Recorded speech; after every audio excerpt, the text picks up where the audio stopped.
Bonjour à tous, Teddy Baldassar ici. Dans cette vidéo, je réponds à vos questions posées sur YouTube, Instagram, Facebook et ailleurs. Quelles questions avez-vous pour moi? Aujourd'hui, nous allons y répondre dans cette vidéo. Donc pour commencer, regardons la première question ici, et celle-ci concerne les prix. Avec les droits de douane américains sur les importations suisses réduits à 15%, allons-nous voir les prix des montres baisser maintenant? Donc, pour répondre directement à la question, c'est possible, mais très peu probable. Maintenant, il y a une chose que je veux souligner. Oui, 15% représente une baisse significative par rapport à 39%, mais rappelons-nous d'où nous sommes partis avant que tout cela n'arrive, avant avril dernier. J'ai réalisé une vidéo sur ce sujet. De plus, Marc de Long Island Watch a réalisé une vidéo incroyable documentant les coûts réels associés à l'importation de marchandises depuis des endroits comme la Suisse. Avant que tout cela n'arrive, il en coûtait essentiellement environ 7% pour importer une montre suisse aux États-Unis. Cela va prendre en compte le boîtier et son lieu de fabrication, ainsi que le mouvement et ce genre de choses. Et il existe différents codes d'importation associés à l'importation de ces marchandises. Donc, environ 7% de la valeur totale rendue irait là. Avec 39%, vous pouvez faire le calcul chez vous. On parle de plus de 5 fois le coût pour la taxe d'importation de cette montre. Donc oui, 15% c'est bien mieux que 39%, mais nous étions déjà à la moitié de ce chiffre avant tout cela. Donc il est plus cher d'importer une montre de Suisse qu'à la même période l'année dernière. Ce que ces marques essayèrent de faire, c'était simplement d'avancer progressivement dans cette direction, en espérant que cette situation de tarifs serait réglée très rapidement. Avec le temps, il est devenu clair que la situation ne se réglerait pas, obligeant les marques à agir. Beaucoup auraient préféré ne pas augmenter les prix si possible. On en est simplement arrivé à un point avec une taxe de 39% où elles ne pouvaient plus le faire. C'est pourquoi les prix ont augmenté plus fortement en Suisse que dans l'horlogerie japonaise, par exemple. Maintenant, en prenant tout cela en compte, il pourrait quand même y avoir certaines considérations. Je ne dirais pas que cela ne verra jamais d'ajustement de prix à l'avenir. Mais pour certaines des marques haut de gamme, cela ne va probablement pas arriver. Les personnes qui collectionnent leurs montres ne seront pas aussi affectées. Quelqu'un qui va acheter une Audemars Piguet ne sera pas découragé par une augmentation de 5 à 12% de la valeur de ce produit. Cela dépend aussi du matériau. Par exemple, pour l'or, je ne pense pas que les prix des montres en or baisseront bientôt, vu l'évolution du prix de l'or ces dernières années. Certaines marques horlogères ont déjà baissé leurs prix par le passé dans des scénarios exceptionnels sur certains marchés. Un exemple que l'on peut citer remonte au début des années 2010, lorsqu'il y avait en Chine une campagne très forte contre la corruption. Il y avait cette campagne anticorruption en Chine.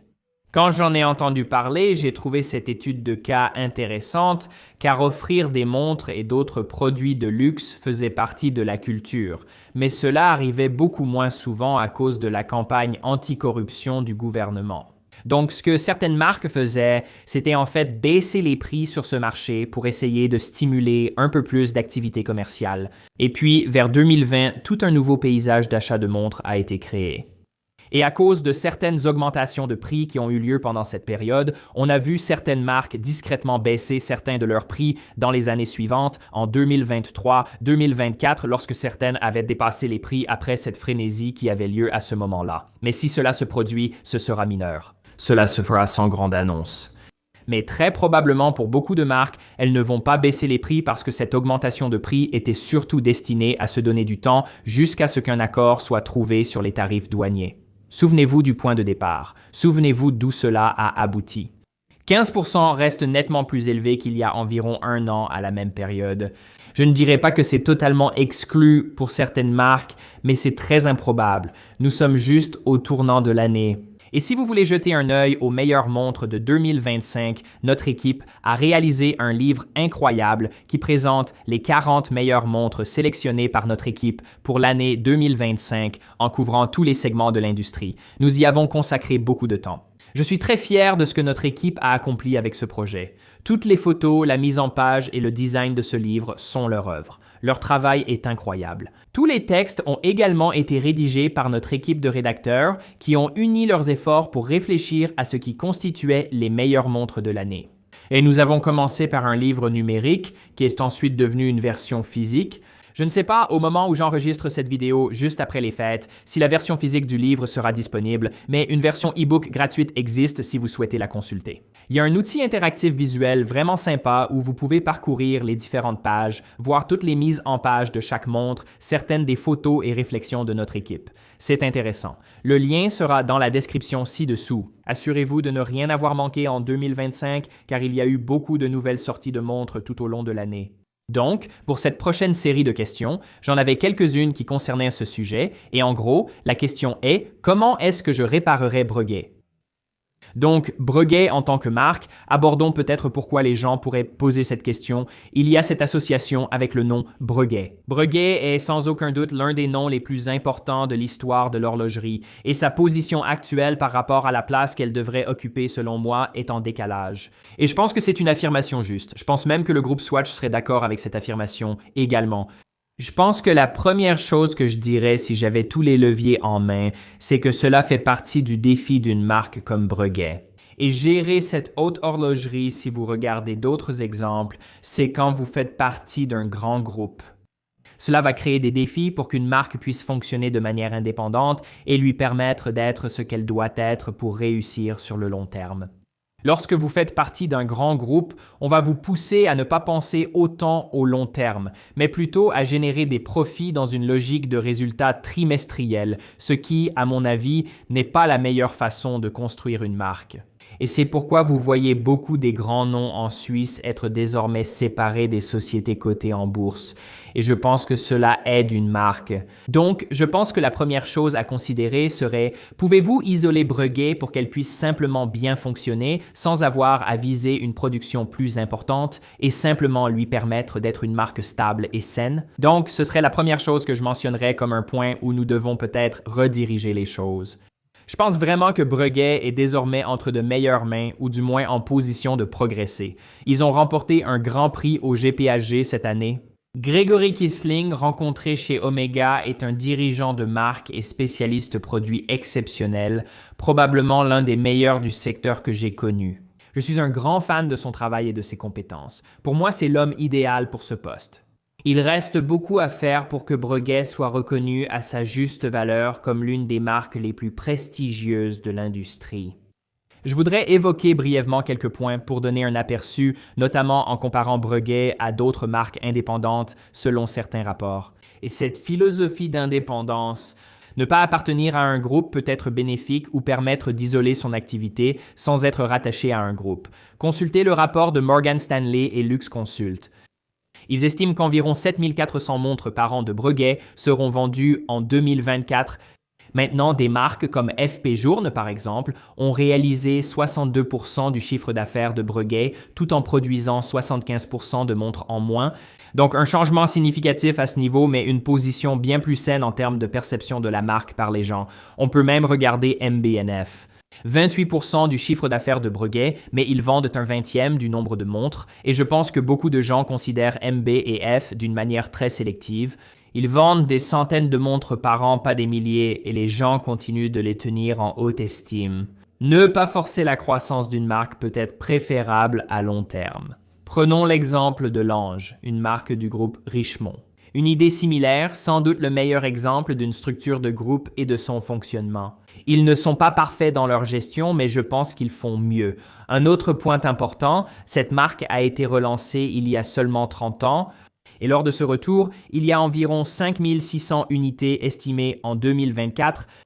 Longa, cependant, a réalisé 51,5% de ventes en plus que Breguet en vendant 75% de leurs unités. Cela vous donne une meilleure idée de leur positionnement. Donc, je pense que Breguet doit vraiment être considéré comme une entreprise qui n'est pas désespérée de générer des revenus sans fin, mais à qui il faut plutôt donner la possibilité de croître raisonnablement à travers divers efforts coordonnés. Les aspects que j'examinerai, alors il faut affiner la collection.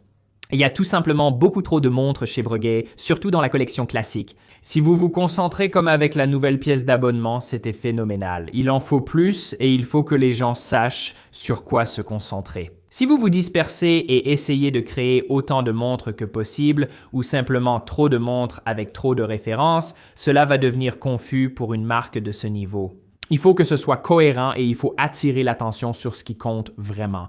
La collection marine, je pense, a énormément d'opportunités pour être relancée. On a l'impression que cela ne correspond pas à l'identité de Breguet. Et je pense que tout ce genre sportif pourrait vraiment représenter une grande opportunité pour la marque à explorer. Il y a un vrai potentiel à ce niveau-là. Vous avez tous les modèles les plus populaires de Patek, de Vacheron, d'Audemars Piguet. Il y a un dénominateur commun ici. Ce que les gens veulent, c'est une montre de sport de ce niveau. Les gens veulent une Nautilus, ils veulent une Aquanaut, ils veulent une Royal Oak, ils veulent une Overseas. Il n'y a pas d'équivalent chez Breguet. Je ne dis pas qu'ils doivent créer une montre sportive en acier intégré, mais ils devraient au moins proposer quelque chose pour rivaliser avec celle-ci. Et c'est quelque chose qu'ils négligent pour la plupart. Il y a beaucoup à faire. Ce ne sont que quelques idées, mais parmi toutes les marques de l'industrie, si je pouvais en diriger une, ce serait l'une des marques les plus passionnantes à gérer si j'avais le contrôle total. Je suis donc curieux de voir ce que Brigad fera dans les prochaines années. Prochaine question. Quelles sont les meilleures marques indépendantes au meilleur rapport qualité-prix hors FP Journe? C'est amusant que tu considères FP Journe parmi les meilleures marques pour le rapport qualité-prix. Donc, puisque tu as précisé cela entre parenthèses, je vais plutôt parler de la véritable horlogerie indépendante. Je n'irai pas jusqu'à l'extrême d'un FP Journe, mais au moins je comprends l'idée générale.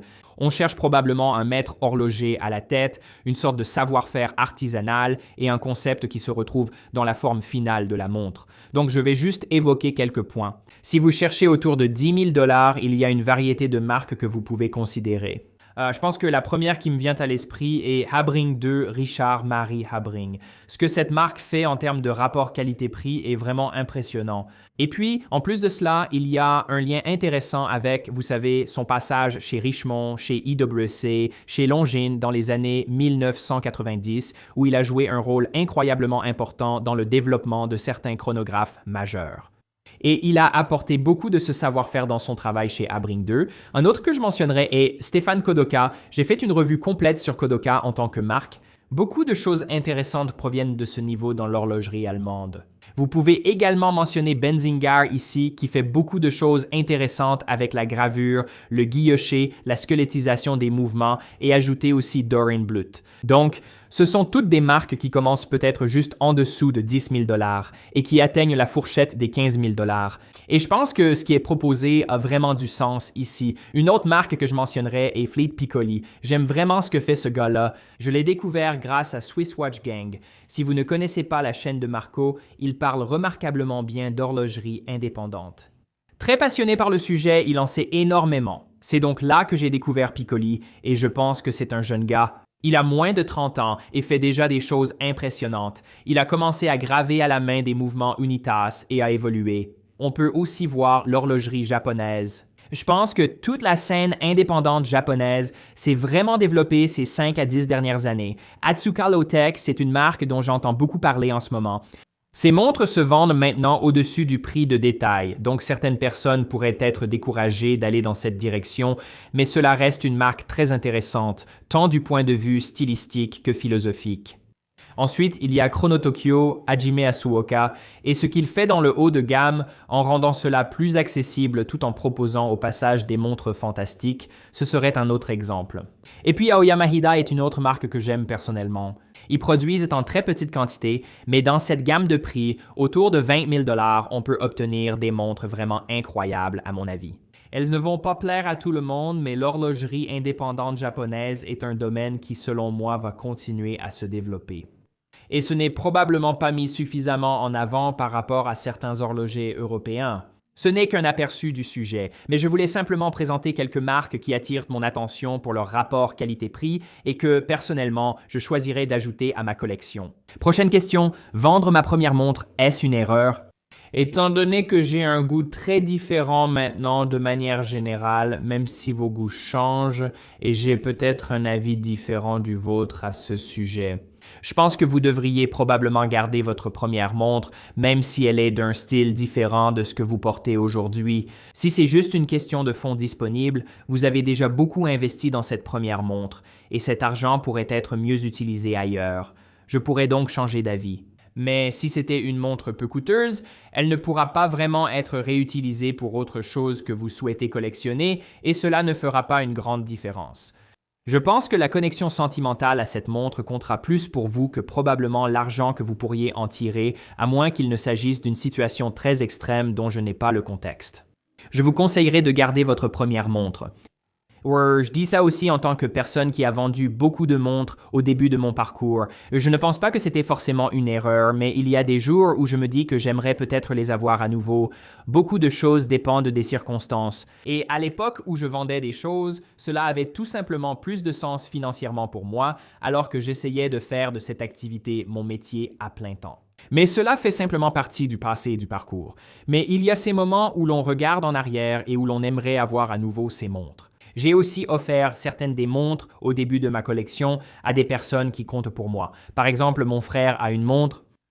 Il y avait un jeune qui voulait une montre qui était l'une des toutes premières que j'ai possédées. Je la lui ai simplement donnée. Ce jeune garçon aimait la Timex Weekender, alors je lui ai donné. La valeur sentimentale de cette montre était bien supérieure à 50 $, mais j'ai vu l'enthousiasme que quelqu'un avait. Et pour moi, c'était suffisant pour me faire sentir que c'était normal de m'en séparer. Donc, ça dépend vraiment de qui vous êtes, de la façon dont vous voyez ce passe-temps. Parfois aussi, on peut regarder une montre du passé et c'est presque le reflet d'un ancien soi-même. Je regarde parfois ça avec d'autres objets que je collectionne, comme une capsule temporelle d'un ancien regard sur les choses. Tout dépend donc de votre approche. Je vous conseille de réfléchir à ces idées avant de continuer, car votre futur vous pourrait penser autrement que maintenant. Prochaine question. Est-ce que tu vas faire une autre collaboration maintenant que ta première avec Brew a été un tel succès? Pour faire court, oui, j'en ferai d'autres, mais pour l'instant, je n'en avais que 2 sur lesquels je travaillais ces 4 dernières années. Il n'y a que 2 projets que j'ai acceptés. Les 2 se sont retrouvés à avoir une date de finalisation similaire, donc il y en aura un autre qui sortira très bientôt, mais à part ça, je n'ai pas commencé un autre projet. Et ça prend du temps. L'un d'eux, comme Brew, a pris environ 1 an et demi. C'était des allers-retours car Jonathan et moi étions très occupés, donc rien n'a été précipité. Nous voulions le faire à notre rythme et c'était agréable d'y participer. Je travaille aussi sur une autre marque qui me correspond. Les 2 sont très authentiques. Je connais Jonathan depuis près de 10 ans. L'autre collègue, que vous avez sûrement vu souvent sur la chaîne, a aussi toujours été très transparent. C'est devenu un ami avec qui j'ai lancé un projet. C'est un prix différent, mais je voulais créer une connexion personnelle pour toute future collaboration. Il ne s'agit pas juste de cibler de grandes marques ou non connues, il faut que cela ait du sens pour l'histoire et je voulais aussi documenter ce processus. Donc pour l'instant, il n'y en a que 2 sur lesquels j'ai décidé de travailler ces 4 dernières années. L'autre sortira probablement très bientôt, mais après ça, rien de prévu dans un avenir proche. Je n'ai rien d'autre en préparation. Si je le refais, ce sera probablement plus espacé, peut-être 1 fois par an ou au maximum 2 fois par an. Je ne veux pas que ça devienne quelque chose où je m'éparpille trop. Je veux garder une connexion et être vraiment inspiré par le processus en faisant cela. Je veux collaborer avec des marques où cela a du sens. Donc, ce n'est pas quelque chose que je vais faire très souvent juste pour répondre à ta question, mais j'ai vraiment été submergé par les retours et il semblait que vous aviez aimé tout le lancement de Brew et j'étais vraiment content de voir ça. Donc, celui-là était vraiment amusant pour moi parce que Brew et Jonathan, on se connaît depuis longtemps. Si vous n'avez pas vu notre vidéo, elle offre un bon aperçu de la mise en place et du déroulement de ce processus. Merci de soutenir cela, j'en ferai sûrement plus sans en abuser. Je pense que les collaborations ont lassé beaucoup de monde. Donc, je ne veux pas accentuer ce phénomène dans l'industrie. Cette question concerne la Tissot PRC Sainte-Solar. Qu'est-ce que j'en pense? C'est une sortie qui a eu lieu plus tôt cette année dont je n'ai pas vraiment parlé autant que j'aurais dû, car ce qu'elle propose est assez intéressant. Donc, c'est sorti au printemps de cette année. C'est une montre de 39 mm de chez Tissot. Donc, c'est autour de 500 $ une montre de tous les jours. Mais ensuite, quand on la regarde, on se dit « Ok, elle a peut-être un aspect un peu générique. Qu'est-ce qui se passe ici ?» Mais c'est une montre à énergie solaire et la façon dont elle parvient à capter la charge pour les cellules solaires est très intrigante et en fait révolutionnaire. Donc, la façon dont la plupart des montres solaires fonctionnent, c'est qu'elles ont des zones en retrait sur le cadran, avec une certaine transparence qui permet à la lumière de passer et d'activer la recharge de la batterie à l'intérieur. Cela est complètement repensé dans la façon dont l'énergie est collectée dans cette montre. Donc, vous remarquerez en fait sur le verre, sur la face intérieure du verre, il y a ce motif en nid d'abeille, mais c'est en réalité la façon dont la montre va pouvoir utiliser l'énergie solaire pour l'alimenter. Donc, ils ont essentiellement trouvé un moyen, sans rien mettre sur le cadran, sans obstruer l'apparence du cadran lui-même, de pouvoir alimenter la montre. Ce motif en nid d'abeille apparaît désormais sur le verre selon l'angle de vue. Sur certaines des photos ici, il sera probablement plus évident que ce motif est là qu'il ne l'est en vrai, parce qu'on fait de la macrophotographie ici. Donc, ça pourrait vous dérouter. C'est impressionnant de voir comment ils ont contourné ce problème autrement pour réussir. Maintenant, je ne sais pas quel sera l'avenir de cette technologie et de cette capacité, mais c'était une montre dont on n'a pas vraiment beaucoup parlé. Mais c'est une nouvelle innovation dans le monde de la technologie solaire, et Tissot a une longue histoire en la matière. Donc, une montre cette année qui est probablement passée inaperçue par rapport à ce qu'elle apporte en termes de technologie et de capacité. Cette question demande, avez-vous envisagé de devenir un distributeur agréé pour Zen? Absolument. J'adorerais devenir un revendeur agréé pour Zen. J'ai déjà tenté de discuter avec eux. Si vous connaissez cette chaîne, vous savez que j'adore Zen comme collectionneur. Ils étaient dans la première vidéo ici. Ils ont simplement une relation très spécifique avec un seul distributeur aux États-Unis. Donc, il n'y a pas d'autre distribution en dehors de cela. Pour être tout à fait franc, c'est la situation actuelle. Donc, ça n'arrivera probablement pas. J'adorerais le faire. J'aime toujours la marque. Je recommande vivement leur montre, indépendamment de mon lien avec eux. Je resterai fan de cette marque, mais je voulais répondre à ceux qui demandent souvent s'ils peuvent acheter cette montre Zen auprès de moi sans se rendre compte que nous ne pouvons pas la vendre. Vous devez passer par un distributeur unique aux États-Unis, structure présente aussi sur de nombreux marchés internationaux, hors Europe surtout. Et pour la dernière question ici, vous avez engagé une excellente équipe de rédacteurs. Eh bien, merci beaucoup. Est-ce qu'il y a une chance de les voir davantage en format vidéo? Danny et Jonathan étaient excellents sur la chaîne de critique. Ce serait super de voir plus de contenu mettant en avant différentes voix sur la chaîne. Santé, Teddy, et merci de soutenir l'équipe.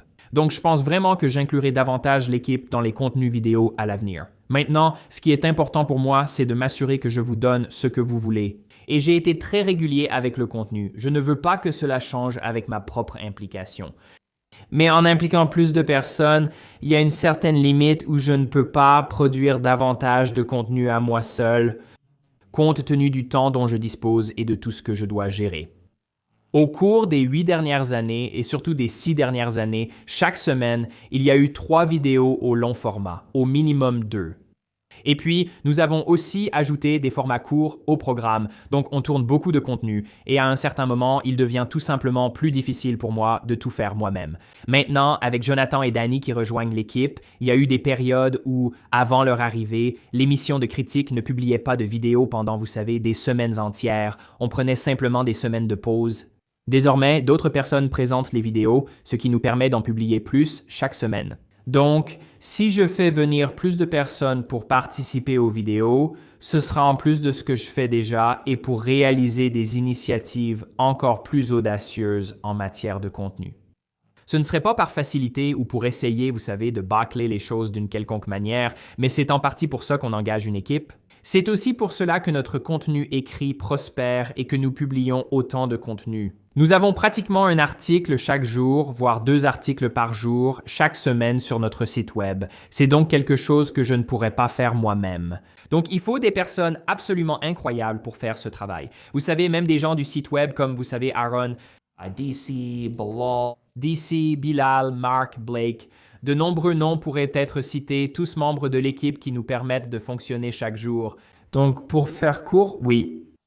Mais c'est ça la stratégie ici, c'est d'améliorer ce que nous faisons, pas de remplacer ce que je fais. C'est un peu ma stratégie à ce niveau-là. Pour nous permettre d'en faire plus, que ce soit des vidéos longues, du contenu écrit, du contenu court, simplement produire plus de contenu. Parce qu'il y a une limite à ce que je peux faire à moi seul, ici.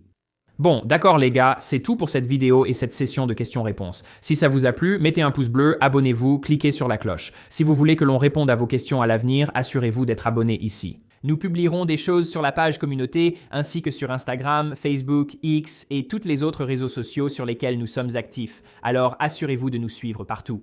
Visitez teddybaldis.com, revendeur agréé de plus de 35 marques. Vos achats bénéficient d'une expédition rapide, d'un service client dédié et d'une garantie constructeur complète. Merci à tous d'avoir regardé. Prenez soin de vous. À très bientôt.